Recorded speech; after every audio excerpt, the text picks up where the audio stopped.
So I've been making some little hammers lately, and when I say little hammers, I mean little hammers. And I've been getting a lot of requests for little information on how I make these, so I thought I would make a video. And so if you'll stay tuned, we'll go over the entire process and the tools that I use to make these tiny little rounding hammers. These can be used as necklaces or pendants or whatnot. I've got one hanging from my rearview mirror in my truck, and it's kind of neat.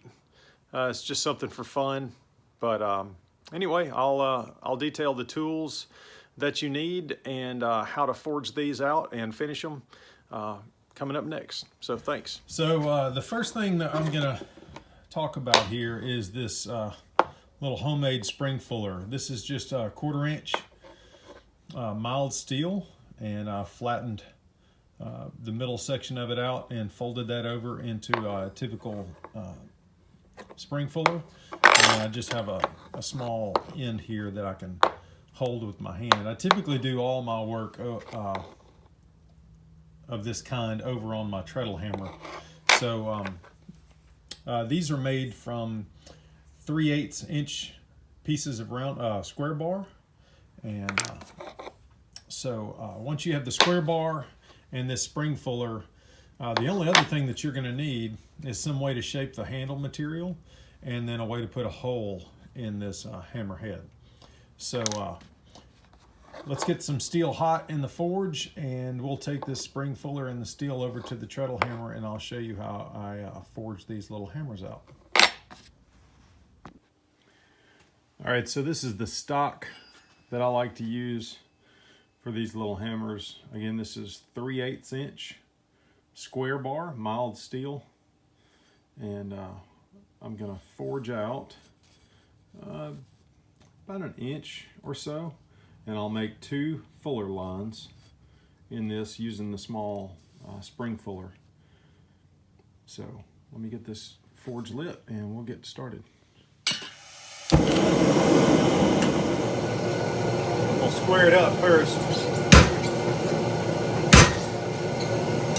All right, now starting about 1/4 inch from the end, I'm going to do 1 fuller on all 4 sides.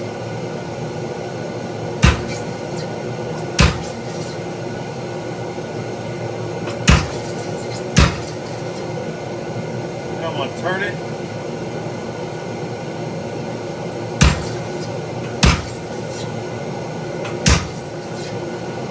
Look at it now and just see what it looks like. Straighten it up. I'm going to go a little bit deeper with my fullers.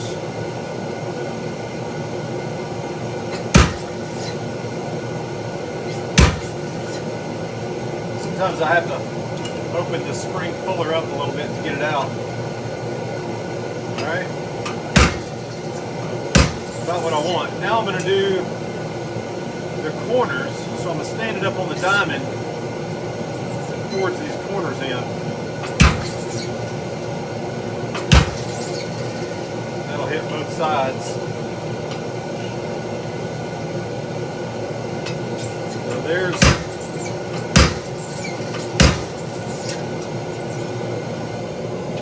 So there's 1 fuller, just a simple fuller all the way around. And I radiused the corners out.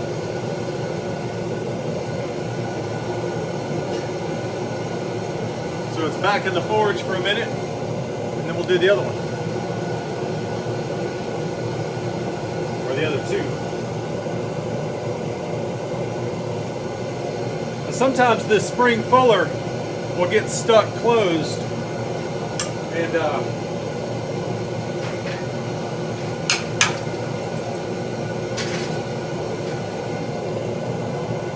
on this treadle hammer right here, there's a flat pin that holds this die in place, and because it's flat, I can hook my spring fuller on that flat die and open that fuller up to release the part that I'm forging. It should be hot enough. Open that fuller up a little bit. So now I'm going to go back just about another 1/4 inch or so.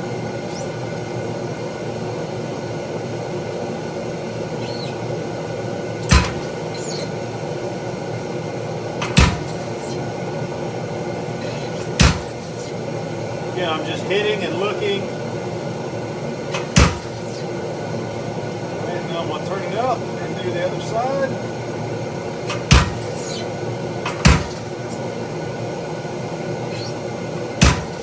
You want to be careful and not go too much, because this is thin stock. This 3/8 is pretty small, and you can forge it down in a hurry and go too far. And again, I'm just squaring it all up now. So now I'm going to get my corners.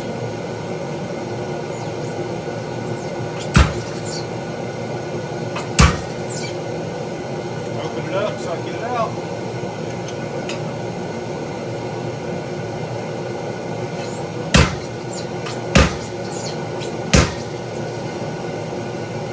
Sometimes I like to forge the diamond down just a little bit.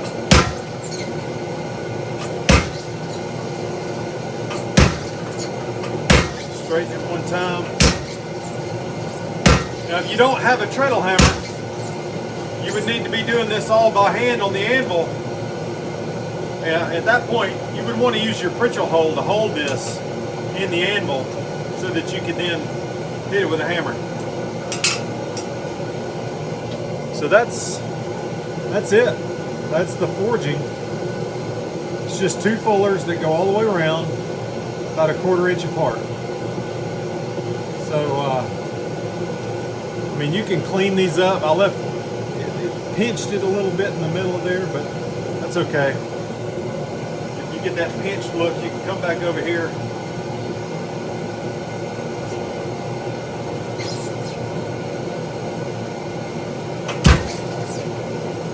Have to be careful not to forge it too much. Really squeeze it down.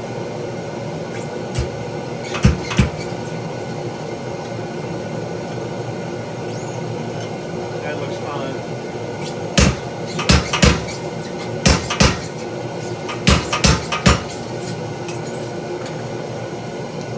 All right, so again, that's the that's the finished forging. Now I'm going to take it to the bandsaw and just cut it off. So this is a 4x6, I think, metal cutting bandsaw. This is just the Harbor Freight model, but it gets a lot of use in my shop here. So what I'm doing now is just cutting this hammerhead off of the bar.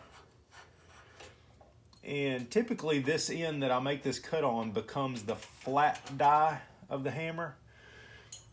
And I leave about, well, I guess 3/16. Let me tighten that down. All right. And I'm just going to cut this free.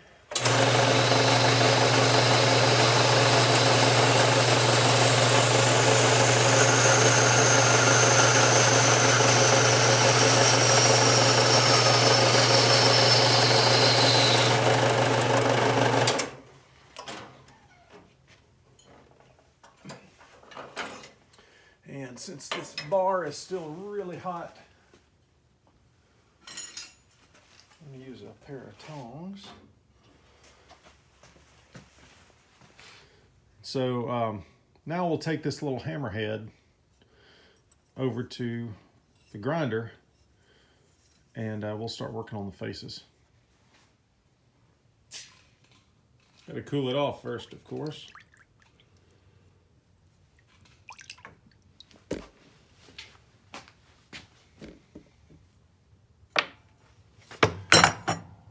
So there's the little hammerhead before we grind it. Of course, it doesn't look like a whole lot yet, but this is going to be the flat face, and this will be the rounded face. And then we'll put a hole in it and move on to the handle after that. But I'll show you how I grind it. Safety first.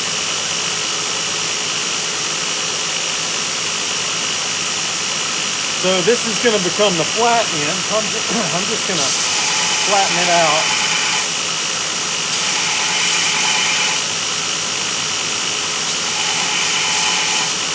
And I usually put a very slight radius on that side. So that's it for the flat side. Well, I may radius that kind of like they do with some hammers. So there's just a small chamfer all the way around.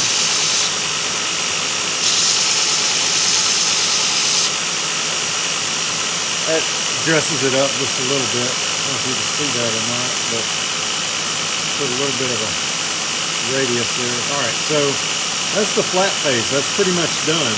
So now we want to make this into a round. This is a little thicker, and I like to bring it in so that the rounding part almost touches where the fullers begin.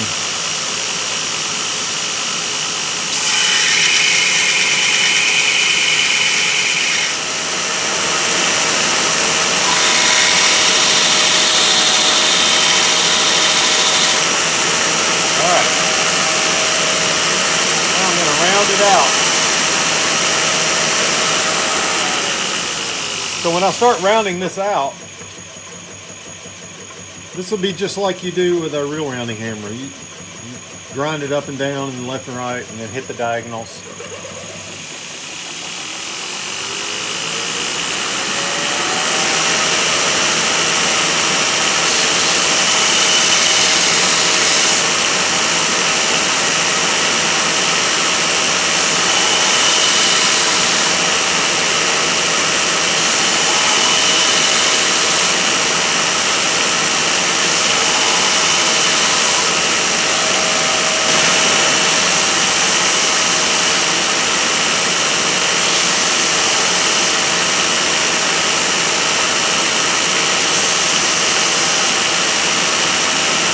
So I hit all four sides. Now I'm going to go on the diagonal.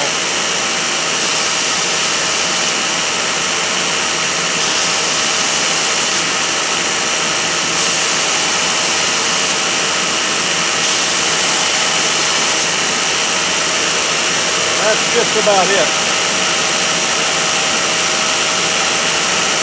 I think I may bring this front face down a little bit.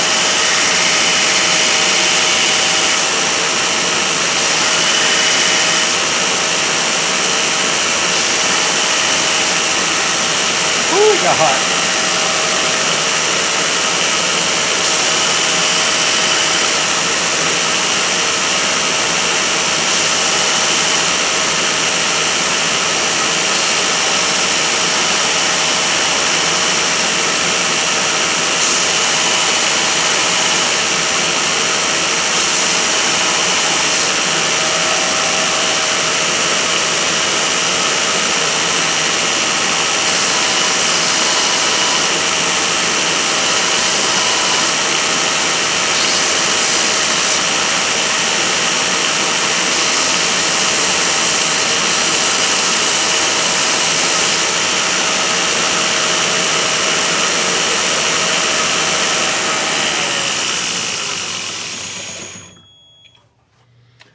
Okay, so that's pretty much the grinding. This hammer is turning out a little smaller, but you know, that's all right. They're all a little different. But that's the hammer head. So I got one side that's round and one side that's flat. Doesn't look like much yet, but it will when we get a handle on it. So now what I'm going to do is I'm going to take it over to a 3M Scotch-Brite wheel and show you how I get a finish on it. All right, so this wheel right here, this is a 3M Scotch-Brite wheel. This is just an old double arbor motor, and I've got a wire wheel on one side and a Scotch-Brite wheel on the other. This is where I do a lot of my after forge cleanup. So I could hit it on the wire wheel a little bit and just knock some scale off. Have to be careful.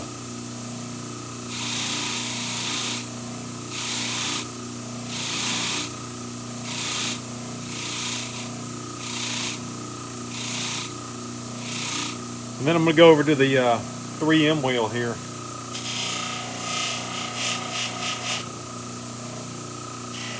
And this 3M wheel puts a really nice, almost a mirror finish on there really quickly.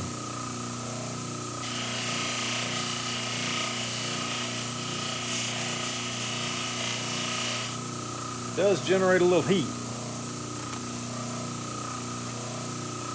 I'm going to hit all 4 sides, and it just shines it up a little bit.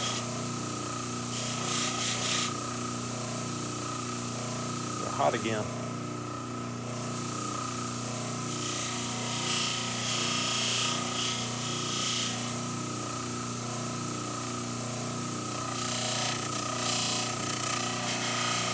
I'm hitting inside the fullers with the edge of this wheel.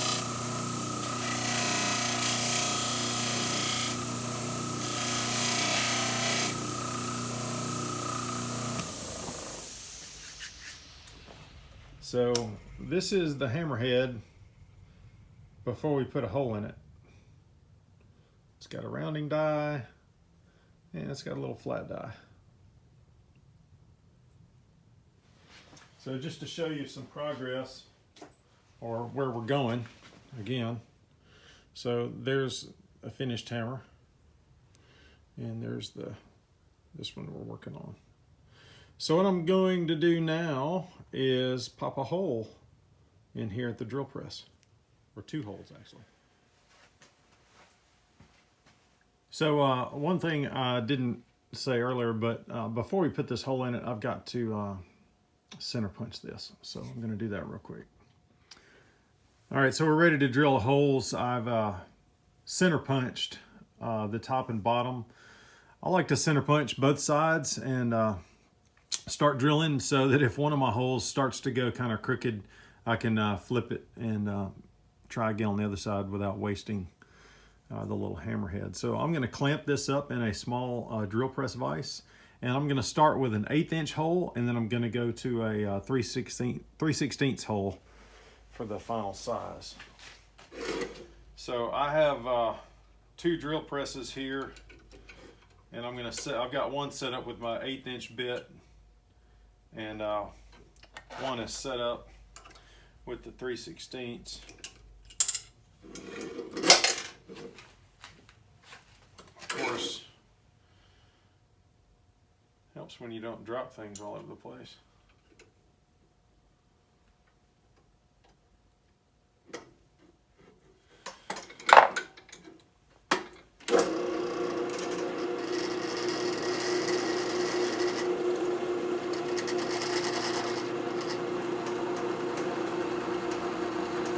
I use 2 drill bits and I'll make 2 holes just because I found that it's a lot easier to get that 3/16 bit to run true and straight when I already have a smaller hole, a pilot hole.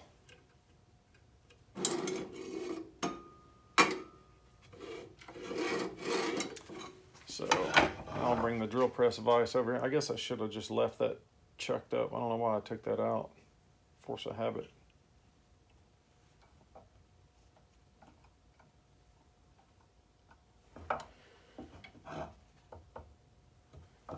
And of course, this isn't a real hammer. This hole does not have to be perfectly straight, but you know, I wanted to get it as straight as I possibly can just because it looks so much better.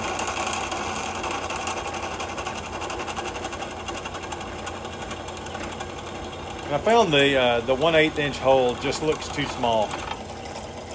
So that's why I run to the 3/16 for the final size.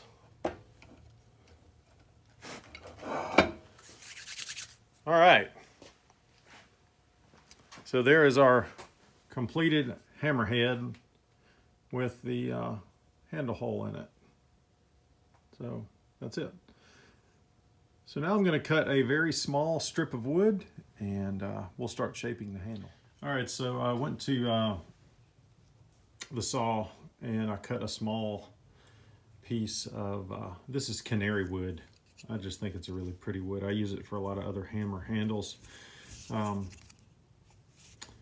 but let's see, this is approximately, you know, about a 1/4 inch square piece of material, and I cut it, I just eyeballed it, so it's a little over 2.5 inches, 2 3/4 inches. I just kind of looked at it dimensionally just to see what I thought would look right. That may be a little bit long. We can cut that off, but again, some of that's going to go up into the hammer. So I'll show you how I shape this out. I do all my shaping on a 2x72 belt sander, just because it's quick and I have one. But you could do this by hand. But I'll be honest, I've never done one of these by hand, so I've always used this sander. So I'm just going to true the sides up. And I'm running my belt sander at a pretty slow speed so I don't eat a knuckle up and I don't take off the end of my thumb. So you kind of have to be real close when you're doing this.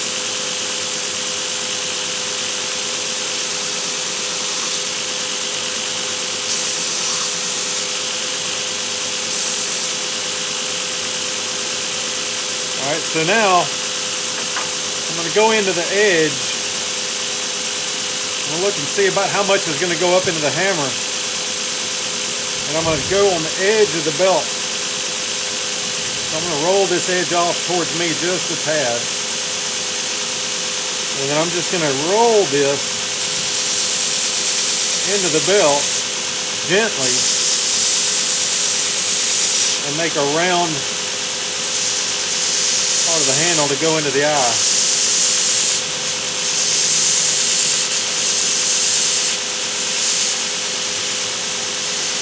Kind of tilted a little bit.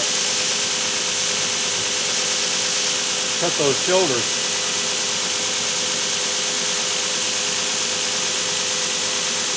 We are almost there. It does not take long at all on a belt. I think this is a 60 grit belt, but it's been used a little bit. You really don't need a super aggressive belt. All right, here we go. So I'm just going to take the edges of this off now on the slack part of the belt. I can roll it a little bit.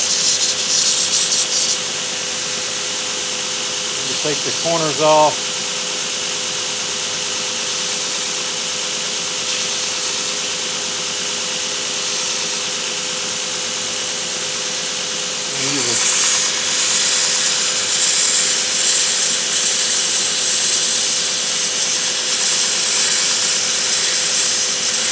Constantly keeping it moving so that I don't eat it up too much.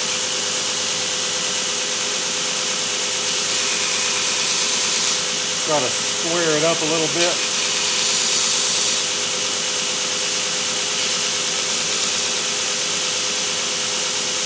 And sometimes I put a taper in there, sometimes I don't.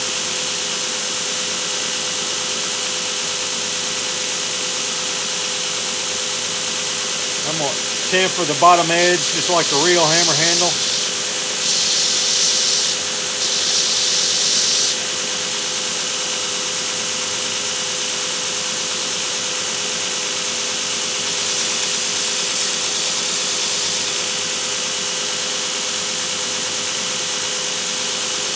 All right, let me test fit it.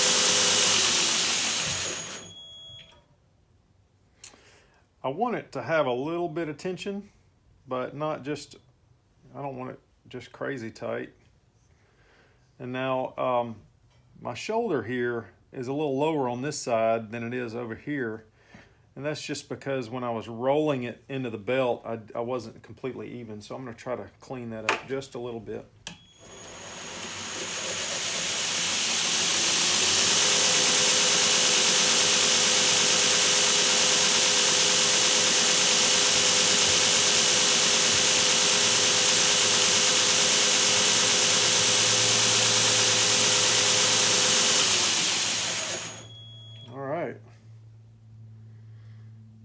Pretty good to me.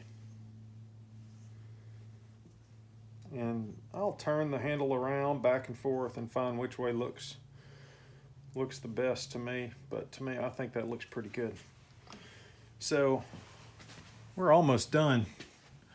So now I've got the hammer and the handle in there, and so now what I'm gonna do is I'm just gonna take some 5-minute epoxy and put a dab around that hammer eye and get it all tightened up, and then I'll put a little linseed oil on the handle, and we'll be just about done. But that's just about it. It's a pretty cool little hammer, I think. Oh yeah, gotta pop a hole in. All right, so I've got a little scrap of wood here that was left over from cutting out that piece of canary wood. I'm going to use it to stir up my epoxy. I just use this Loctite 5-minute epoxy. It works great. I've been using it for a long time, and I've never had a problem with it on other hammer handles or knife handle scales. And again, I'm just using a little bitty bit here, just about a drop of each. So mix that really good and thorough.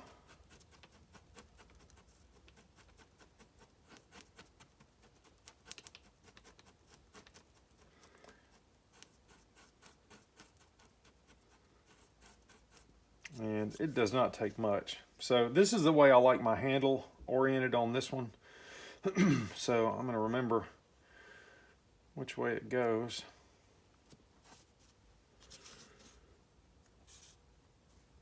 And I'm just going to paint a little bit around this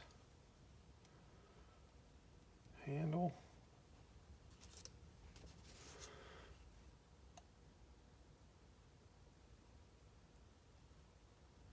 On there real good. Get it good and set down on there. Make sure I'm all straight. And then I'm going to use this to clean up some of this epoxy that's seeped out.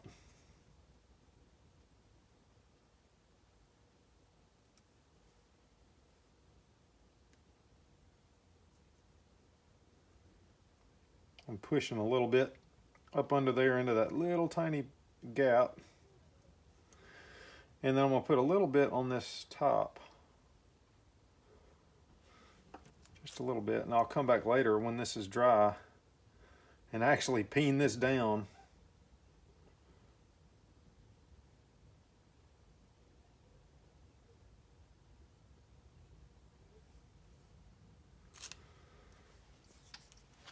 Get a paper towel.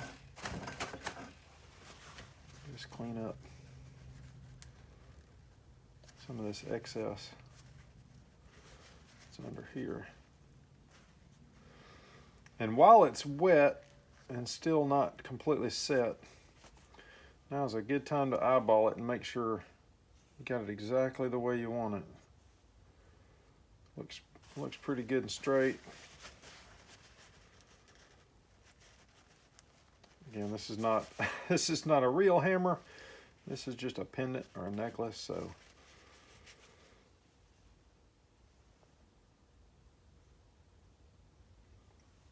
all right. So now we're just going to let this set up. A little small anvil here. Just let it sit right there and let it dry. So that's my process pretty much for making these little hammer pendants. So obviously I still need to drill a hole in the bottom there and then put a ring on it. And I bought this bag of little key ring or little split rings, I think they're called. And I use these needle nose pliers to open it up like that, and then I'll just put it through a 1/8 inch hole there on the bottom, and this one will be done. So anyway, so that's the process for making a tiny hammer.